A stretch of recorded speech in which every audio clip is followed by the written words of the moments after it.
mga kabakyard, good day. Ito, nakapag-harvest po ako ng itlog ng Brahma natin.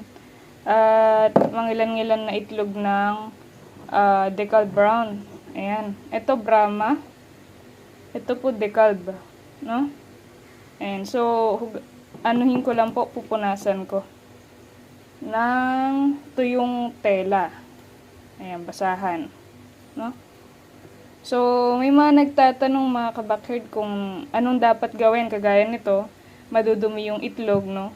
Ano pong dapat gawin? So, pwede nyo pong hugasan to ng tubig mga kabakyard or punasan lamang ng basang tela or ng tuyong tela, no? Depende po yan sa gusto nyo. So, pwede po natin itong hugasan as long as hindi po ito, hindi pa po siya na lilimliman ng manok, no? Or ng inahin. Ayan. Ito, Brahma po ito. Ayan. Tapos mga kabakyard, may sasagutin lang tayong tanong, no?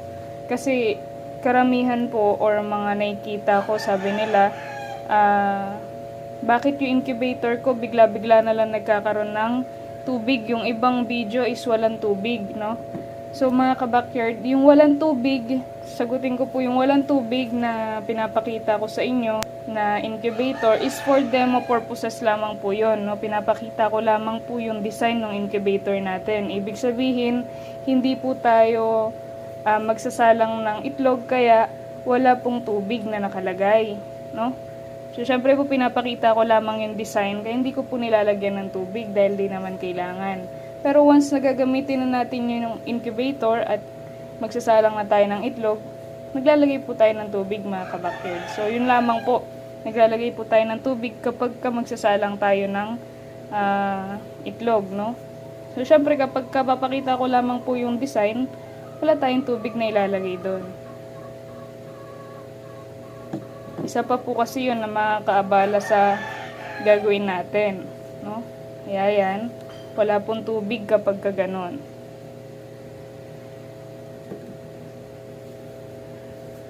Ayan, pupunasan ko lamang tapos isasalang ko dito sa ating incubator.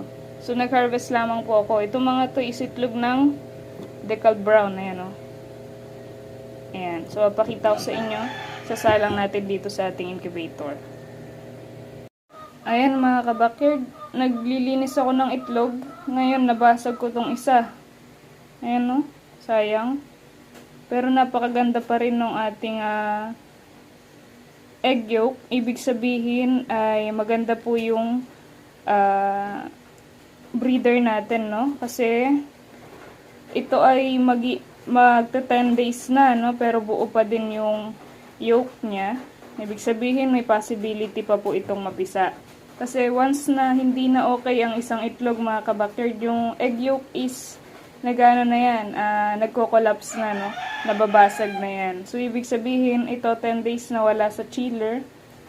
Pero kung makikita nyo po ay buo pa din yung itlog or yung egg yolk, is malaki pa po yung possibility nito na mapisa.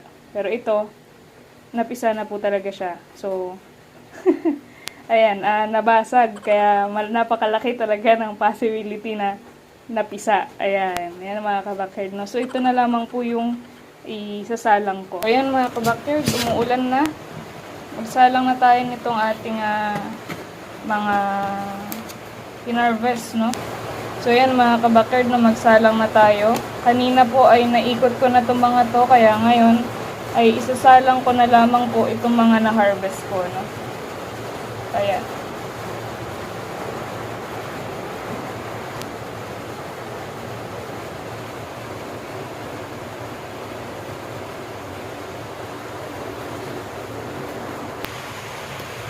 Ayan, magsalang tayo. Pwede naman natin itong hatakin. Ayan. At isalang na natin itong mga na-harvest natin na itlog kanina.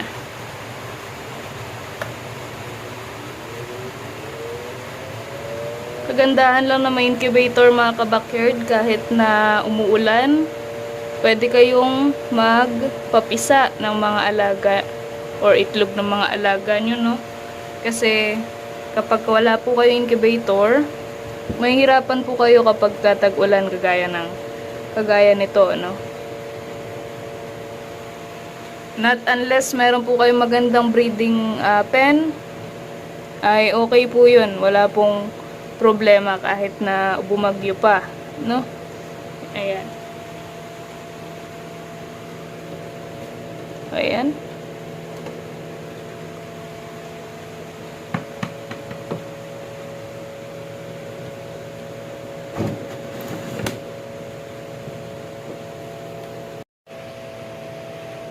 So, yun na yung mga nasalang natin, mga kabakyard. Andyan na sila.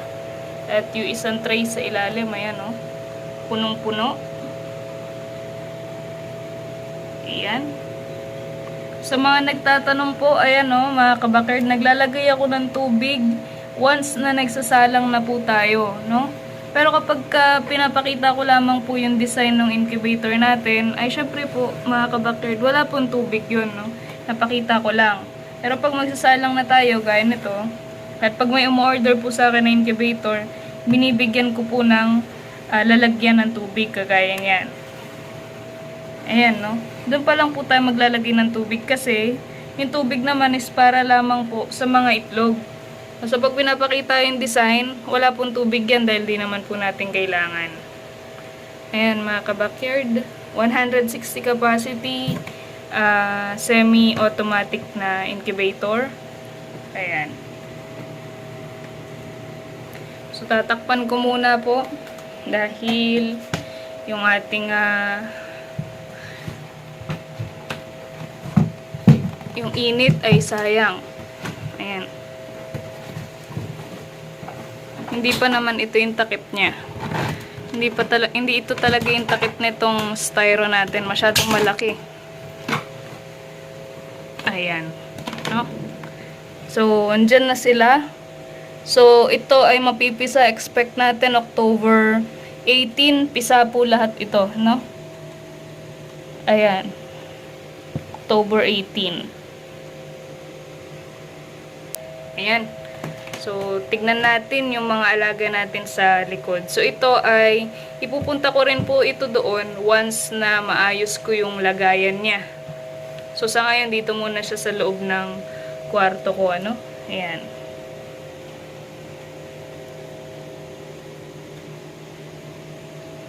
Ayan, dito tayo ngayon sa backyard natin, mga ka-backyard, at ano.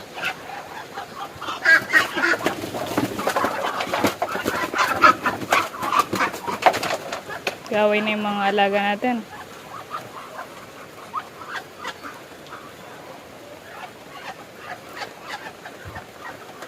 Check natin tong ating mga sisiw.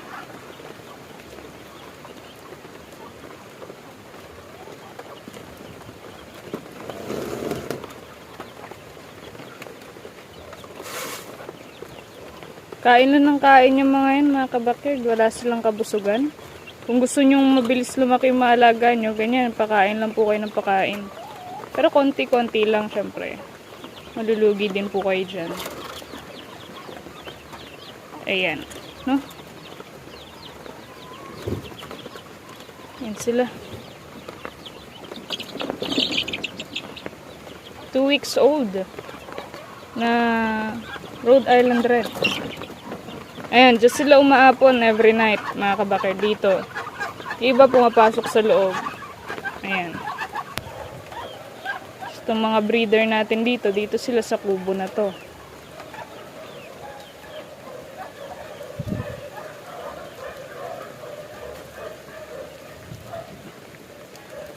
Ayan, oh.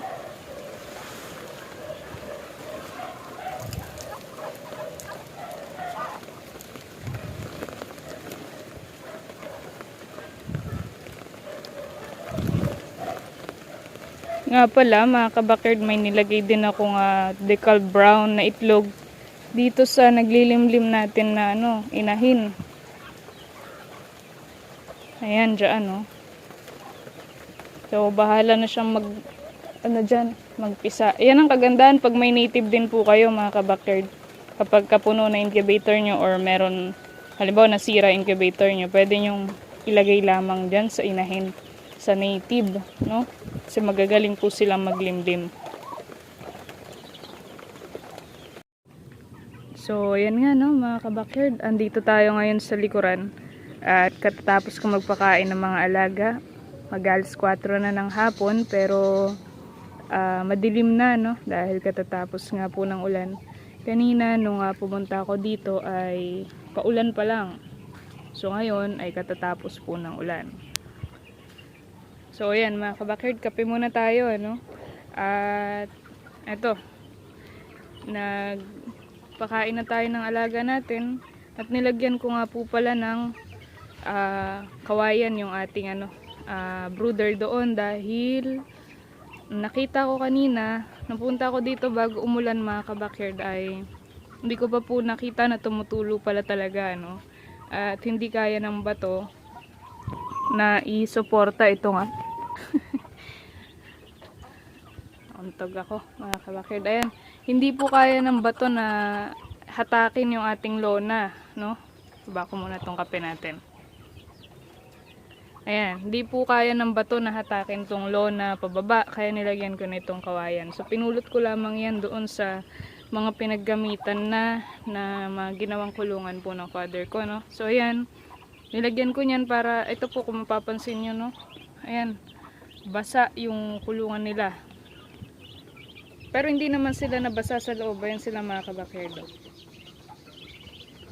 Ayan. Napakain na din tayo. Ayan, no? Wala naman po, hindi po sila nabasa sa loob. Yun lang. Basa na yung taas nila. Palagay ko pati yung sa likod na plywood. Ayan, no? Basa na din po. So tumulo na talaga doon. Buti naman at hindi nabasa yung ating mga sisiw dito. Kaya madalaki na sila mga ka-backyard, no?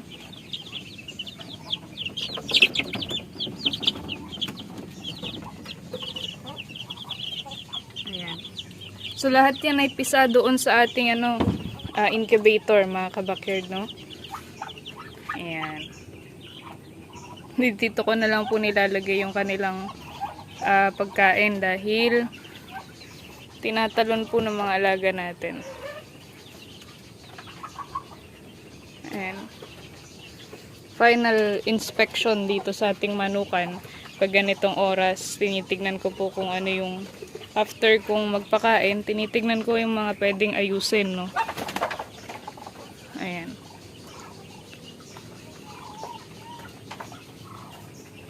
Ayan, doon na ako nagpapakain sa may doon mga ka-backyard, doon na ako nagpapakain.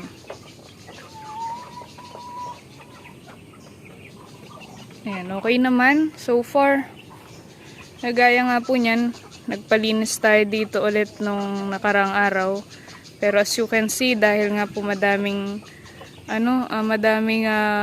puno dito sa atin mga ka-backyard, ay parati ring madumi, no? Ayan. So, yun lamang po ang ganap sa araw na ito, mga ka-backyard. Happy farming at happy breeding po sa ating lahat.